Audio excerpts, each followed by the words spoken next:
तो ये एक थोड़ी सी याद दहानी है। आपको पता है हज़रत हकीमुल उम्मा मौलाना अशरफ अली थानवी रहमहुल्लाह ताला का जो कमाल था, उन्होंने मुआमलात के दीन को ज़िंदा किया है। इबादत पर तो सभी बोलते हैं, नमाज के फ़ज़ाइल, ज़कात के फ़ज़ाइल, हज के फ़ज़ाइल लोग करते भी हैं। आपको पता है सबसे ज़्यादा रेशो उम्रा करने का पाकिस्तानियों का है, करप्शन में भी सबसे आगे है। तो उम्रा भी सबसे ज़्यादा हो रहा है, करप्शन भी सबसे ज़्यादा। इसका मतलब मुआमलात का दीन ज़िंदा नहीं है, यही मतलब हुआ ना। इबादत का दीन किसी हद तक ज़िंदा है, मुआमलात का दीन ज़िंदा नहीं। इसी वजह से हकीमुल उम्मा को हकीमुल उम्मा कहा जाता है। उन्होंने मुआमलात के दीन को बहुत हद तक ज़िंदा करने की कोशिश की है। बल्कि मैं आपको बताऊं, अगर आज आपको किसी के मुआमलात दुरुस्त नज़र आ रहे हैं दीनदारों में, तो उसके पीछे हकीमुल उम्मा की शागिर्दों का हाथ होगा या उनकी किताबों का हाथ होगा।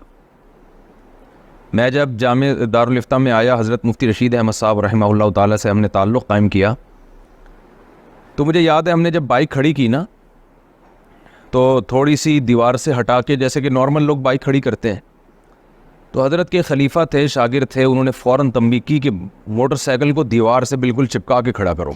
बहुत गुस्से हुए कि ये कैसे खड़ी की है बाइक। ज़िंदगी में पहली मर्तबा हमें किसी ने टोका था कि मोटरसाइकिल पार्क ऐसे की जाती है कि दीवार से बिल्कुल चिपका दो। हालांकि अगर दीवार से थोड़ी सी इधर थी फिर भी गली में गुजरने का रास्ता था, लेकिन उनका कहना ये था कि अगर रास्ता और ज़्यादा कुशादा हो जाए और लोगों को गुजरने में और आसानी हो तो इसमें क्या हर्ज है। तो उस्ताद भी पठान थे, तो बहुत गुस्से हुए कि कैसे बाइक खड़ी की है तुमने। तो पहली दफ़ा मैं हैरान हुआ कि यार इस तरह भी होता है, यानी ऐसे भी उलमा है जो इतनी इतनी सी बातों पे, जो हमारी नज़र में इतनी सी थी लेकिन उनकी नज़र में बहुत बड़ी थी।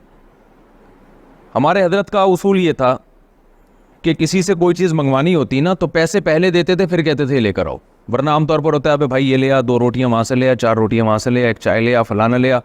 इतने लोगों के कर्जे अपने ऊपर इकट्ठे कर लिए, फिर आ रहे हैं, हजरत वो आपने मुझसे चाय मंगवाई थी, फिर आपने 4 रोटियाँ मंगवाई थी। और बहुत से तलबा तो शर्मा शर्मी में कहते ही नहीं है कि उस्ताद से क्या मांगना।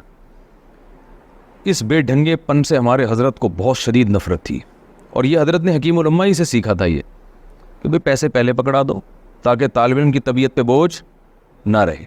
और अगर पहले नहीं दिए, वो लेकर आ गया, तो हजरत लाजमी पैसे देते थे उसको। एक मरतबा ऐसा हुआ है कि एक डॉक्टर साहब से हजरत ने कोई दवा मंगवाई। हजरत तो दवाएं खाते नहीं थे, पता नहीं क्या चीज़ थी, कोई ख़ास विटामिन की कोई गोली होगी या क्या था। वो डॉक्टर लेकर आए, हजरत ने पैसे दिए तो उन्होंने कहा नहीं, पैसे नहीं लूँगा।